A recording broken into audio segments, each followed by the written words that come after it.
You've all seen the videos because they're all over your feed. The viral phone loyalty test.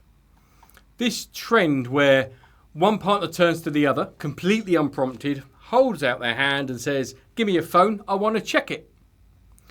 The premise pushed by this toxic modern digital culture is incredibly seductive to an insecure mind. The narrative goes like this. If they have nothing to hide, they will hand it over immediately with a smile on their face. If they hesitate, if they ask why, or if they outright refuse, red flag. You caught them, they're guilty, and you just saved yourself from being played a fool. Stop. Listen to me very carefully and drop your ego at the door.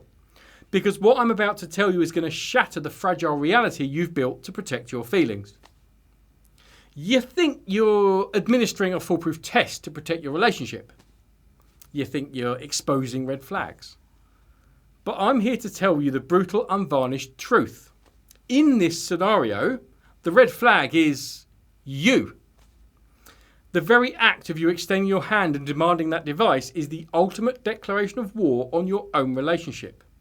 You're not building trust, you are actively, deliberately assassinating it. And the controversial reality you refuse to face is that your obsession with their digital privacy isn't about their loyalty at all. It's about your profound, suffocating insecurity. You're weaponizing a viral trend to mask your inability to emotionally self-regulate. Let's break down the sheer, undeniable delusion of this phone handover trend. You tell yourself that finding nothing on their phone will give you peace of mind. It won't. If someone is genuinely unfaithful, if they are calculated, a malicious cheater, do you really think they're going to leave a trail of breadcrumbs in their primary messaging app for you to find? Of course not. Cheaters are meticulous. They use hidden applications that look like calculators. They utilise encrypted messaging platforms with disappearing texts. They delete entire threads before they walk through the door. Or they buy secondary burner phones that you don't even know exist, keeping them locked in the car glove box or hidden in a gym bag. So, what happens when you demand their phone? They hand it over and you scroll through their messages, you check their Instagram DMs, their Snapchats and their email, only to find absolutely nothing. Do you suddenly feel a deep, abiding sense of trust? Do you look at them and think, wow, I've got a really fiercely loyal partner? No, you don't. Because you didn't trust them before you asked. And a blank screen cannot magically manifest trust out of thin air. Instead, your anxious mind pivots and adapts, and a new darker thought creeps in. They're just incredibly good at hiding it. They deleted the evidence before they handed it to me. They must have a secret phone. They're a master manipulator. You get absolutely nothing from this interaction. You receive zero genuine peace because you cannot prove a negative. Finding no evidence of cheating does not prove innocence to a mind that is actively addicted to suspicion. It merely convinces you that the conspiracy is deeper than you originally thought. But look at what they get. Look at what you just handed to the person you claim to love. You just handed them undeniable, concrete proof that you do not trust them. You looked them dead in the eye and communicated, without a shadow of a doubt, they're a liar, a deceiver, a traitor. You told them that your default assumption about their character is that they are actively betraying you behind your back. And here is the foundational law of male-female intersexual dynamics that you are completely ignoring. Without mutual, unwavering trust, there is no relationship. It's dead. You're just waiting for the corpse to rot. By asking for that phone, you didn't expose a red flag, you became one. You trapped both of you in a toxic, hypervigilant loop that will inevitably end in disaster. Today we're going to take a red pill on this catastrophic digital trend. We're going to strip away the comforting lies of open phone policies and loyalty tests. And we're going to deep dive into the evolutionary psychology, the attachment theory, and the clinical mechanics of why your need for absolute certainty is the exact weapon destroying your connection.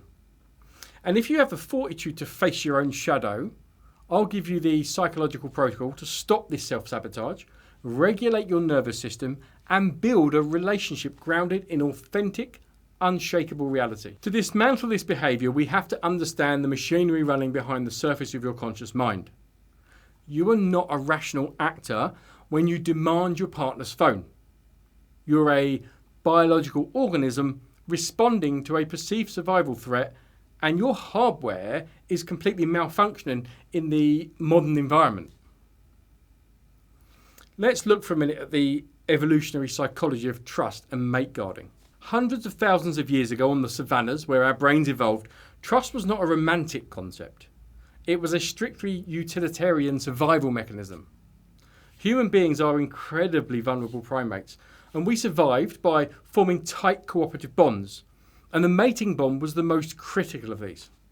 For a primal male, absolute certainty of paternity was the biological holy grail, because if his female partner was unfaithful, he risked the expending of his finite time, energy and physical protection on another man's genetic lineage. He'd be wiped from the gene pool. For a primal female, the threat was different but equally lethal.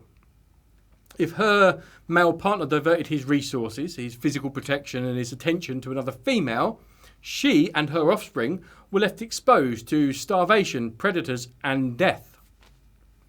Because the stakes were literal life and death, the human brain evolved a highly sensitive threat detection system housed deep within the limbic system, specifically the amygdala. This system was designed to pick up on micro-expressions, shifts in tone, or secretive behaviour. When a threat to the mating bond was perceived, the brain flooded the body with cortisol, the primary stress hormone, triggering a state of hyperarousal and demanding immediate investigation to then secure the bond. This evolutionary hardware worked perfectly when we lived in a tribe of, say, 150 people, where secrets were nearly impossible to keep and a threat was a physical person you could see across the fire. But now fast forward to today. You're operating millions of years of primal survival-based firmware in an environment that features encrypted messaging, biometric locks, and global digital connectivity. When you see your partner tilt their phone screen slightly away from you, or when they perhaps receive a notification at 11 p.m, your primal brain doesn't see a piece of glass and silicon. Your amygdala perceives a literal existential threat to your survival, so it sounds an alarm. You can often feel it physically. Your stomach drops, your heart rate accelerates, your breathing becomes shallow. This is a cortisol and adrenaline dump. You are experiencing a state of acute biological panic, and your brain screams at you, eliminate the unknown, secure the perimeter, find the truth to survive. So then you demand the phone. You execute the viral phone loyalty test. But let's analyse the logical fallacy of this action through the lens of modern clinical psychology.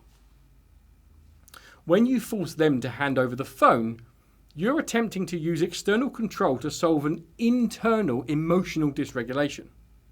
You are seeking the chemical relief of finding a clean device to lower your cortisol levels.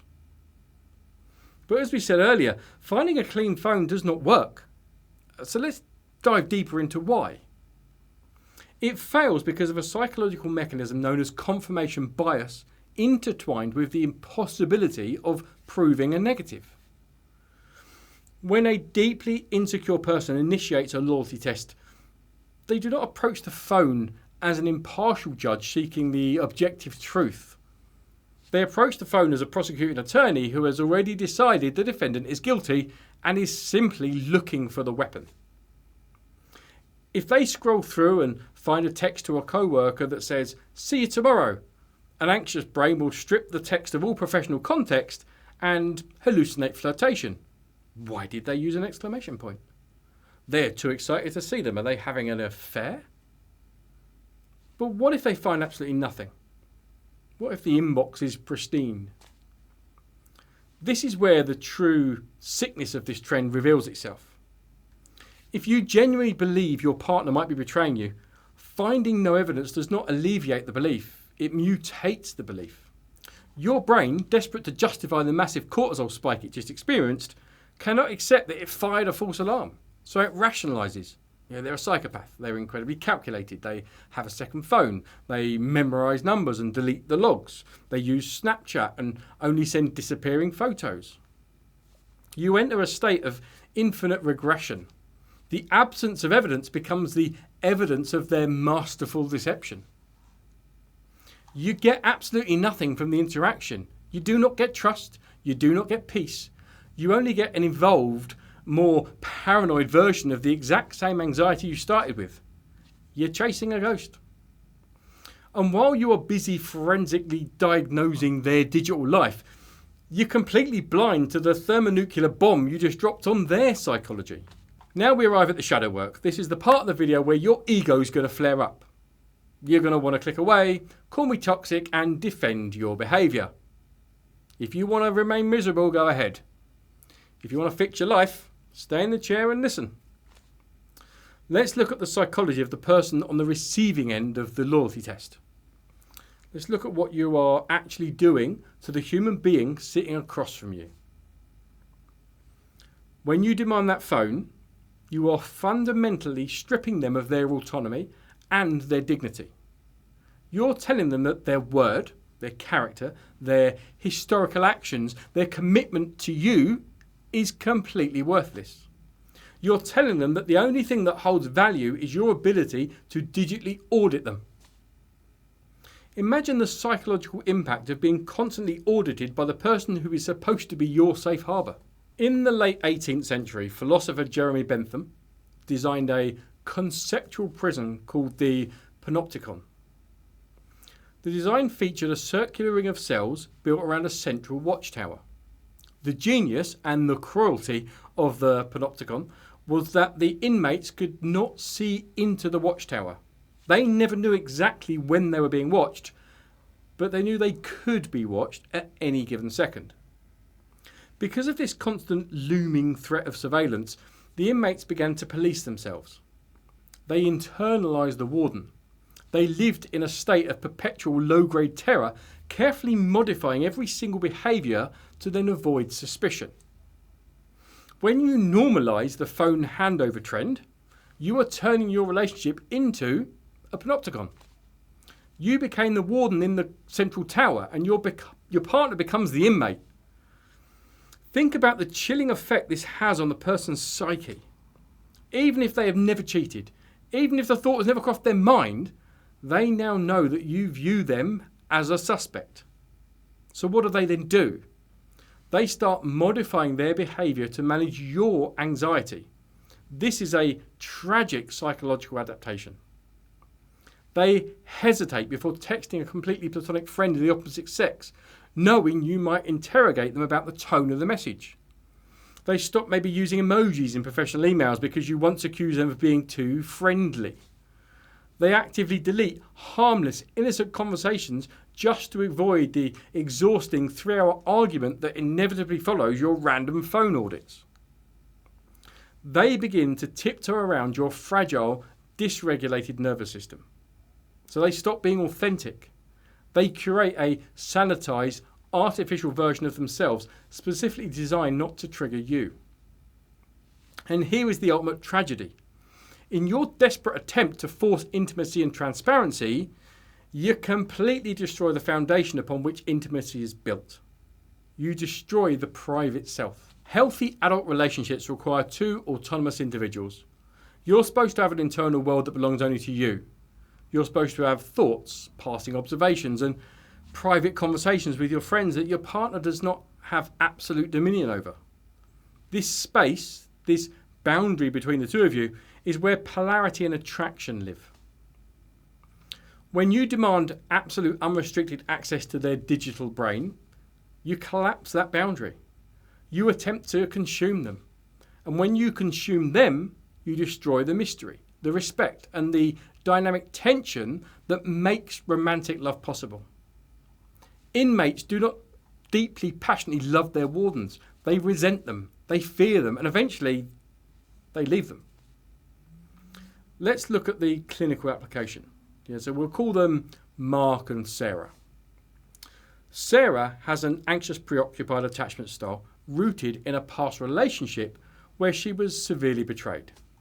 She carries that unhealed trauma into her relationship with Mark.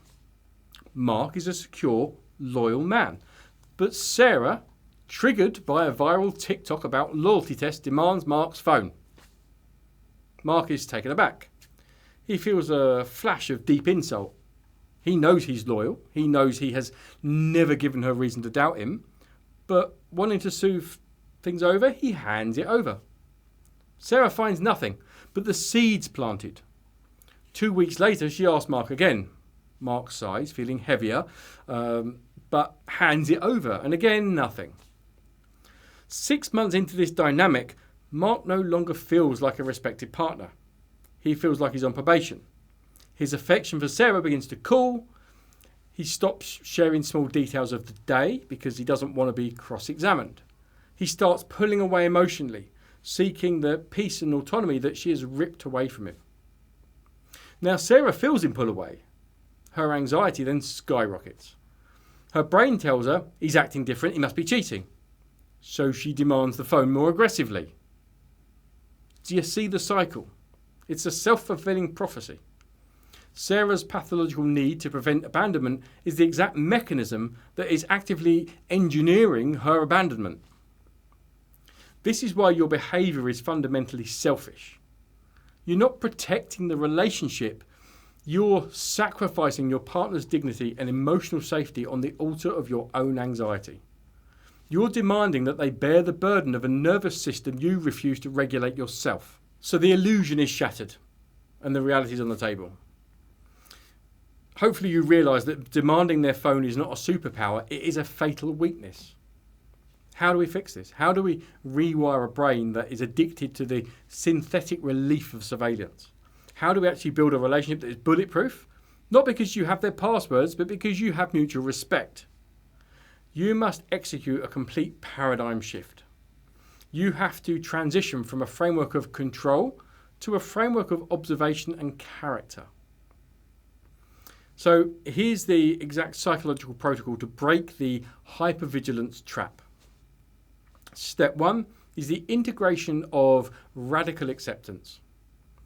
The very first thing you must do is destroy the fantasy that you can control another human being. You must sit down in a quiet room by yourself and accept a terrifying but liberating truth. If your partner wants to cheat on you, they will. And there is absolutely nothing you can do to stop them. Let that sink in for a minute. Let the terror of that statement wash over you, and then realise the profound freedom embedded within it. No amount of scrolling, no location tracking, no impromptu loyalty tests will prevent a person of low character from betraying you. If they want to step out, they're going to find a way. Your surveillance is an exhausting, pathetic illusion of control. True power, true masculine or feminine grounding comes from internalising this reality. I cannot control their actions. I can only control my response.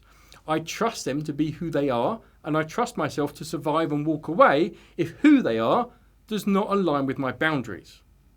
You must decouple your sense of self-worth from their fidelity. If they cheat, it's a reflection of their broken internal landscape, not your lack of value. Once you deeply accept that you will be perfectly fine with or without them, the desperate need to monitor them evaporates. Step 2, the eradication of the ask. Effective immediately, you'll never ask for their phone again. Ever. You will not frame it as a joke. You will not do it playfully. You will completely remove the loyalty test from your behaviour repertoire. When you feel the urge to ask, when they get a text at night or when they smile at their screen, your anxiety is going to spike. You're going to feel the cortisol dump. Your chest might tighten. The voice in your head will scream, just ask, just one quick look to make sure we're safe. You must treat this urge exactly like a recovering addict treats the urge for a substance. You don't engage with it. You sit with that discomfort. Step 3, somatic de-escalation. When that anxiety hits, you cannot logic your way out of it because your limbic system has hijacked your prefrontal cortex. You must use your physiology to calm your psychology. When the panic rises, you will execute a somatic nervous system reset. So step 1 is close your eyes. Do not look at them on the phone. 2, inhale deeply through your nose for a count of 4, expanding your diaphragm, not your chest. 3, hold that breath at the top for a count of 4. Exhale slowly through pursed lips for a count of 6. Hold empty for a count of 4. This is known as box breathing, specifically extended on the exhale. It forcefully engages the parasympathetic nervous system. It signals to your vagus nerve that there is no lion in the room, there is no physical threat, and you don't need to fight or flee.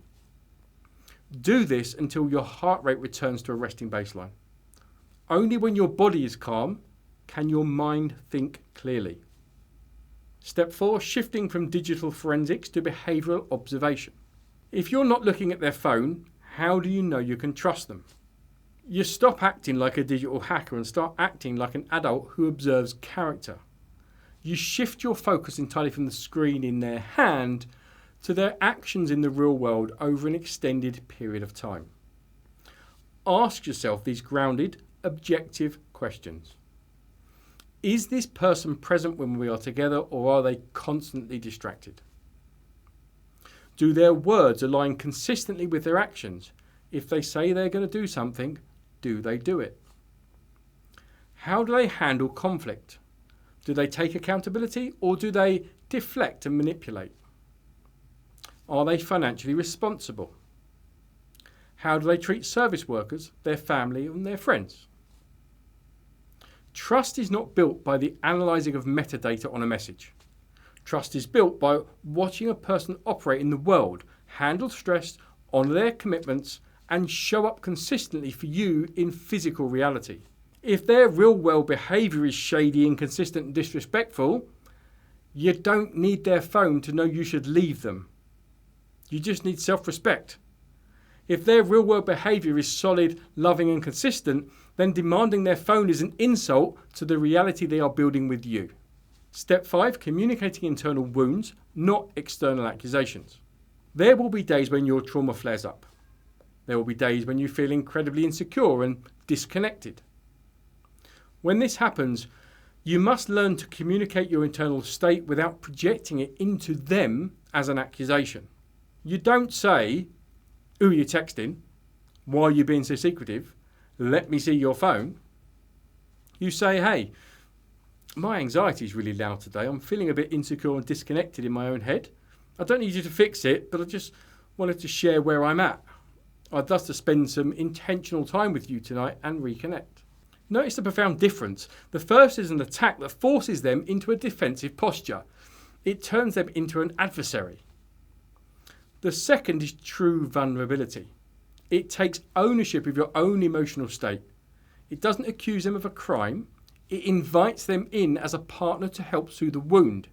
It allows them to step up, hold space for you, and show you love. That is how actual intimacy is forged, not through surveillance, through the courage to be seen in your weakness and trust in them to hold it. The viral trend of demanding a partner's phone is a poison pill disguised as a cure. It's the absolute peak of modern dating cowardice. It is the refusal to do the hard, grueling internal work of building self-worth, masking itself as a demand for transparency. It's a toxic loop that guarantees the destruction of the very connection you are so terrified of losing. You cannot bully, audit, or surveil someone into loving you loyally. You can only become the kind of person who commands loyalty through your own grounded nature, your own internal security, and your unwavering boundaries. To love someone deeply requires stepping into the terrifying void of the unknown. It requires looking at another human being, knowing they have the absolute power to destroy you emotionally, and saying, "I trust you anyway. And if you break that trust, I trust myself enough to survive it." That's not weakness. That is the apex of emotional strength. If you are tired of playing the warden, if you're exhausted by the constant adrenaline dumps, the paranoia and the self-sabotage, if you're finally ready to drop the interrogator's clipboard and step into your true grounded power, I want you to make a commitment right now. Go down to the comments, doesn't matter who sees it. I want you to type this exact phrase like a contract with your own psychology. I am the prize. When you type that, you are acknowledging that your value is inherent. It does not need to be protected by tracking apps and digital audits. You're acknowledging that you are stepping out of the Panopticon and back into reality. Stop checking their phone. Start building your own internal empire. Thanks for watching, guys. If you got some value from this video, please do hit the like button, share it with your friends, and importantly, if you haven't done already, do hit that subscribe button. It does really help us out. And as always, if there is a certain topic you want me to cover in future videos, whack it down in the comments. Any questions you have, whack them in the comments. And if you do want to work with me on a one-to-one basis, my links are in my bios. I do life, dating and relationship coaching, both for singles and couples, and also training in non-verbal communication. I look forward to working with you. And other than that, I'll see you in the next video.